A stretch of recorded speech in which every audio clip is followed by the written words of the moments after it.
Hello everyone, Clockwoman here. In this video, I will do a fully analysis of the first 2 episodes of the Clockman Multiverse by Diam Studio. What happened with the second Speaker Man? What abilities do Clockmen possess? I will show you all the secrets and Easter eggs that you didn't notice. Get ready, prepare your tea and cookies. It's going to be very interesting. Let's go. In the first shots of the first episode, we see 2 Titans. They are in a very familiar city. Most likely, the events of this series start immediately after the handshake of the 2 Titans in the 59th episode of Skibidi Toilet from Defuk. However, the Alliance couldn't completely clear the city from mutants. Here we can see 3 Skibidi spinners approaching the Speakermen. They explode the second Speakerman. At first, it seems like they destroyed this big guy. However, we will see him in the 3rd episode, but he doesn't look like the large Speakerman. Also, we will see him in the 10th episode. This time he'll take a big chainsaw. So, spinners did their job and flew away from the city, and the Red Titan chased after them. By the way, notice that the Titan doesn't have flamethrowers here, which we saw in the 10th episode. Pay attention to the cameraman's back. He doesn't have rear cannons. We will see them in the 6th episode. This means that the Skibidi have technology to upgrade Alliance Titans. Right after the Titan flew away, the Skibidis surrounded the cameraman. Take a look at the cannons on these toilets. I assume these things emit beams that immobilize the Titan. Next, a Skibidi parasite approaches. It has a drill that allows the mutant to penetrate the Titan's body. It also has a wire in its mouth. In the 6th episode, we saw that it connects to the Titan's head with this wire. After infection, the Titan falls to its knees. He removes his piece and attempts to pierce his own chest.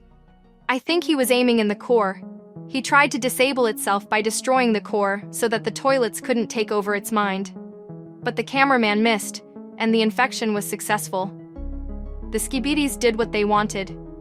Then, this toilet hybrid attacks our cameraman. It has the cameraman's head and Speakerman's head. Bro, where's your TV? What did you do with it?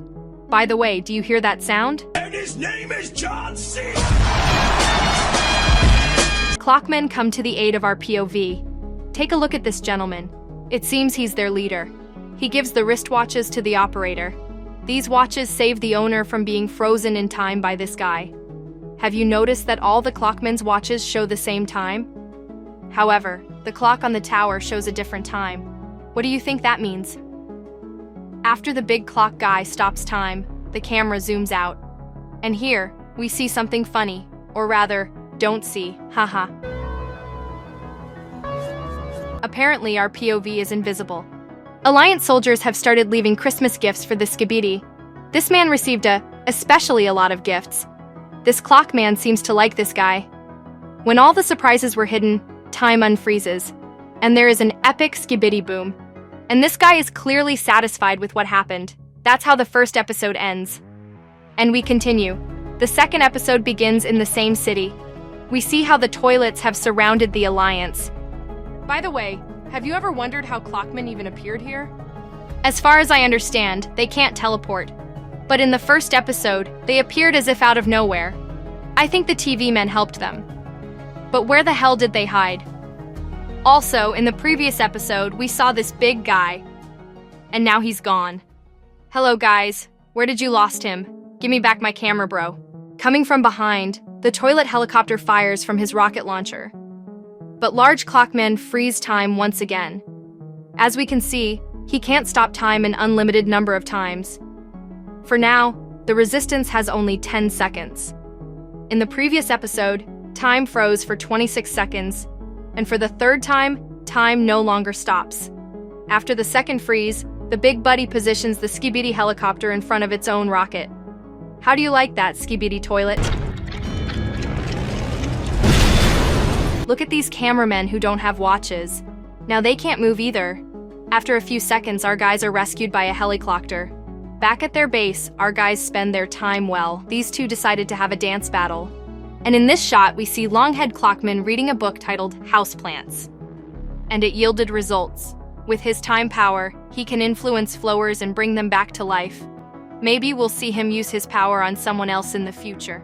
After restoring the flower, another Clockman approaches Longhead, and they starts doing something goofy. The operator turns to Cuckoo Clockman, and we can see interesting thing. Look at this toy.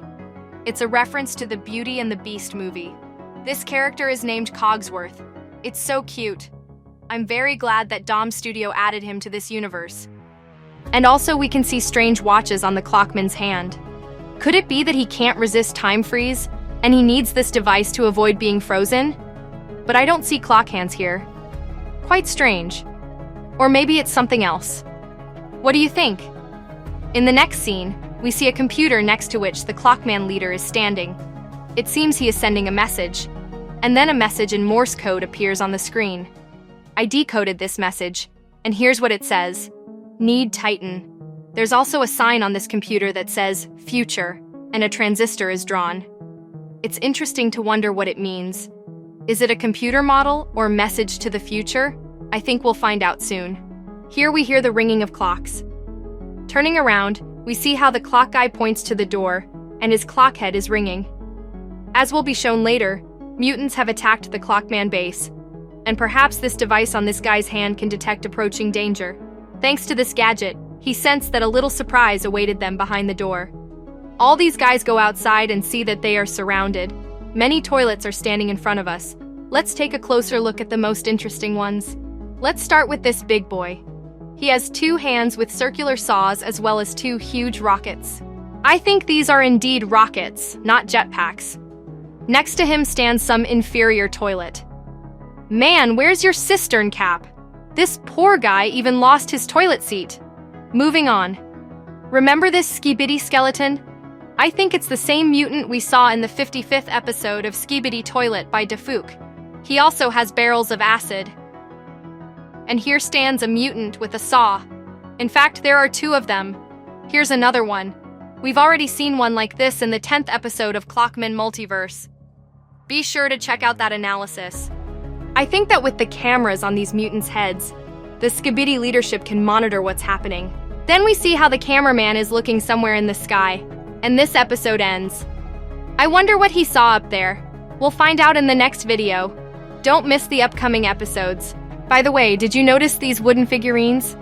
They look a lot like the wooden toy from IKEA, don't you think? It's interesting what the author wanted to show with this. I think they will still play a role in other episodes. And now let's discuss. I like that Dom Studio releases cool episodes from the very beginning. They are highly engaging and very interesting. I hope these guys will continue to make great episodes and we'll see even more epic battles in the future. Now, I want to end my analysis of the first 2 episodes of Skibidi Toilet Clockman Multiverse. I hope you enjoyed it. This was Elite Clockwoman. See you soon.